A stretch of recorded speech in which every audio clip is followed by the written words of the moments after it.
I have a project to commence, which is to construct a lattice wall along here. My wife wants to grow some roses because she doesn't like the view from the bedrooms of our house here, which shows the banana passion fruit, and also this spot which, because it's got a hollow in the ground, she dumps a lot of cuttings from the garden into there. A lot of the things that she puts in there are things like the rose cuttings, which we don't really like in the compost heap because the thorns are not very exciting in compost. So it previously had a hedge of salvias, but that was getting a bit ratty, so it's time for a change and refresh it. So we're going to build a lattice wall along here and a new garden bed. Now my wife has put in some pegs to show me where she would like it, and I've been shopping and bought some timber to build from, so I'm going to bring that out here and start some construction.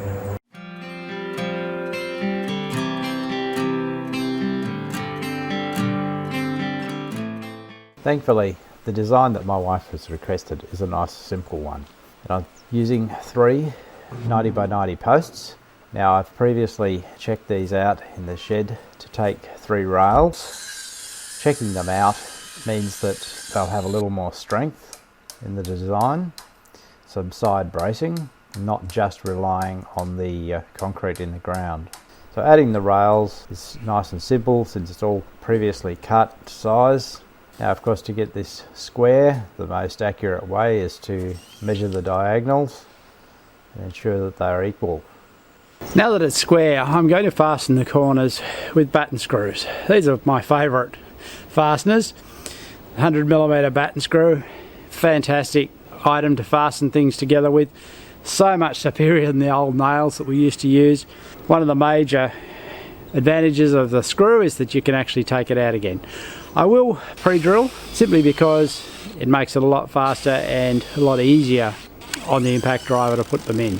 And also it means that in the ends I am less likely to split the grain. There are a number of ways of constructing a frame like this. The way I've chosen is to put it together on the ground before I stand it up. So I'm now ready to dig some holes. What that means, having put it together and cut it to size, is that I need to get the base of the holes pretty close to level. Now, how do you do that? The simplest way that I have found is to run a string line to ensure that string line is level. Now, the cheapest and simplest way to get a level string line is to use a simple and cheap string line level like this one, and as long as your line is really tight, it's going to be accurate and give you a nice level line to work to. So I can now dig the holes and simply measure from the line to the base and actually establish an approximate level at the bottom. I'll be able to fine-tune that later as I need to. I'm using my favourite tool for digging post holes. This, I think it was called a plumber's shovel or a drainer's shovel. Not really sure if you can even still buy these, but they were readily available in the past. And normally they come with a light handle similar to a garden fork. But this has had a piece of pipe attached to it and makes it quite heavy, and means that it drives into the ground really well, and a great tool for punching post holes. Once the holes have been dug, it's simply a matter of standing the frame up. Thankfully, being pine, it's nice and light, and using some of the offcuts to stay it, keep it in place. Now I'm concreting the holes because that's the only way that you can really get it good and stable. Backfilling with soil and ramming it simply wouldn't be good enough because lattice really does take a bit of wind and have quite a bit of pressure on it. So the concrete ensures that it's good and firm in the ground. And you'll notice that I've added the edge for the bed all around it and have dug around that because I am also concreting to put a mow over edge. And that simply stops the grass growing directly up around the garden bed and makes it much easier to keep tidy. We have this around all our other garden beds and it's working very well. Samuel likes to help out on these little projects, enjoys a little concreting. Once the concrete is set after a few days, it's time to put the lattice up. Now, I've previously cut the lattice to size, so it's a simple matter of standing it up and screwing it to the rails. Takes a reasonable number of screws to make sure it is nice and firmly anchored, but that's an easy job these days with impact drivers. Added a little bit to the ends just to tidy it up and trimming that off, and that means that with some compost in the bed, it's looking nice and tidy and ready for some plants to come along. Some of you may wonder why I have built this with treated pine when I have acres and acres of native forest around me where I could get posts to build something like this.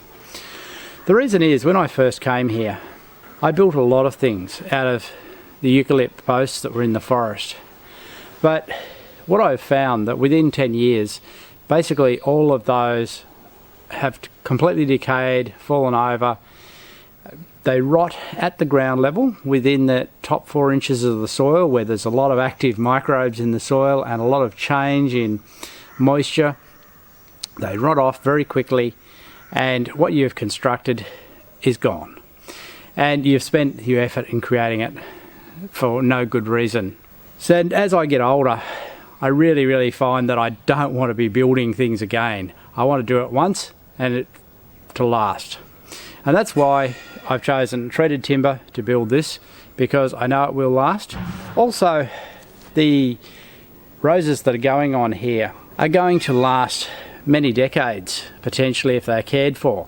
So they need something that will actually last a good length of time to support them. So yes, the inclination is there when you see the forests and the timber in it to actually say, I can use that to build things. You can, providing you're keeping them under cover. But when you're actually putting it into the ground, that's where the problem arises. So it's much better to use either a treated timber, steel, concrete, or something like that when you're putting things into the ground and you want them to last. While treated timber is fine in the flower garden, I'm much less keen on using it in the veggie garden.